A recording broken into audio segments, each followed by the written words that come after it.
Hi guys, welcome to my YouTube channel. Ram Ram, जय महाकाल। दोस्तों, जब से महाराज योगी आदित्यनाथ 2017 से यूपी की सत्ता संभाले हैं, देश विदेश में उनका नाम गूंज रहा है। जिस तरह पिछले सरकारों ने यूपी में माफियाओं को बढ़ावा देकर यूपी में माफिया राज स्थापित किया, उससे यूपी की जनता परेशान थी।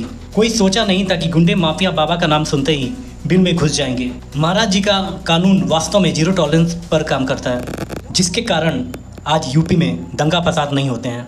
और महाराज जी का कहना है, जो भी हमारे माताओं बहनों के साथ गलत कृत्य या छेड़छाड़ करेगा, अगले चौराहे पर यमराज उसका इंतजार कर रहा होगा। ऐसे योगी जी महाराज जी के हाजिर जवाब बिना किसी लॉन्ग लपेट के आपके लिए लेके आए हैं। क्या वीडियो को लास्ट तक देखें और ऐसे वीडियो को देखने के लिए हमारे चैनल को सब्सक्राइब जरूर कर दें।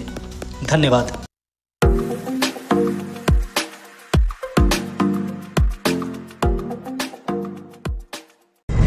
ये लेटेस्ट केस मुख्तार अंसारी का है, जिसके बारे में समाजवादी पार्टी के लोग कह रहे हैं कि उनको जेल में जहर दे के मार दिया। मरना तो था ही।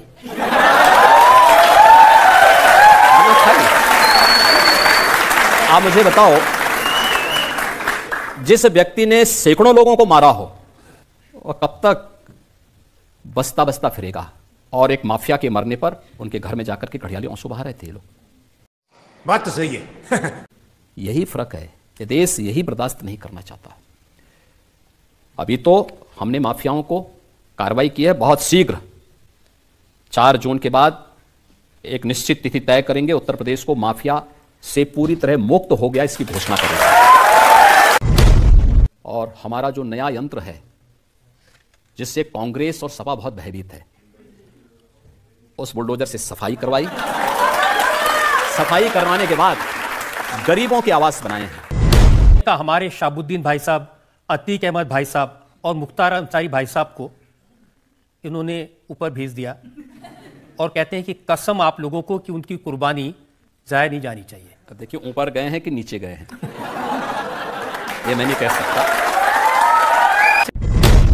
सबसे ज्यादा शिकायत आजम खान साहब करते हैं। आजम खान कहते हैं कि उनकी यूनिवर्सिटीज पर, उनकी प्रॉपर्टीज पर बुलडोजर चला दिया योगी जी ने, मौका भी नहीं दिया सामान हटाने का।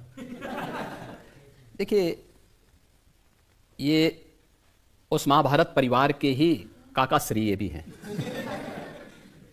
जब द्रौपदी का चीरहरण हो रहा था तो ये भी सब मौन बने हुए थे, बल्कि उसमें लिप्त थे दुर्योधन और दुशासन के साथ में। तो महोदय, मुझे देख करके बड़ा आश्चर्य हुआ। ये लोग प्रदेश के अंदर सुरक्षा की बात करते हैं। हम शर्म तो तुम्हें करनी चाहिए, तो अपने बाप की सम्मान नहीं कर पाए। देखिए, मैंने उस बात को कंडीशनल कहा है।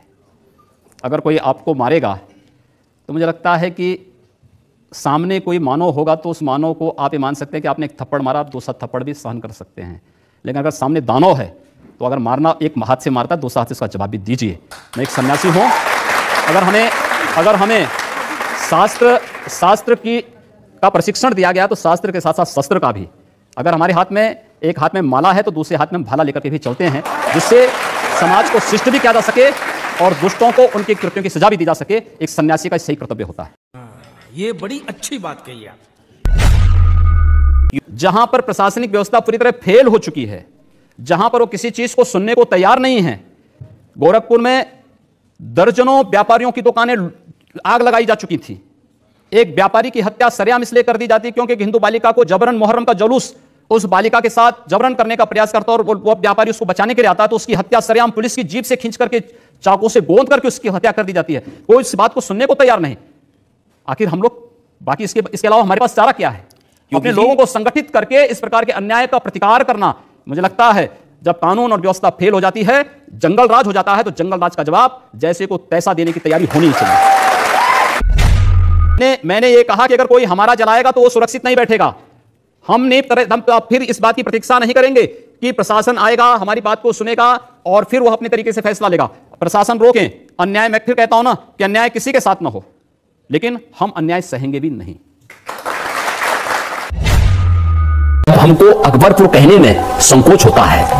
हमको लगता है कि अकबरपुर की जगह इसका नाम महाराणा प्रताप नगर भी हो सकता है। हमको लगता है कि औरंगाबाद का नगर संभाजी नगर के रूप में हो सकता है, क्योंकि हमारी विरासत तो संभाजी महाराज जी से, छत्रपति शिवाजी महाराज से, महाराणा प्रताप से, गुरु गोविंद सिंह जी महाराज से हमारा संबंध किसी अकबर और किसी औरंगजेब से नहीं है।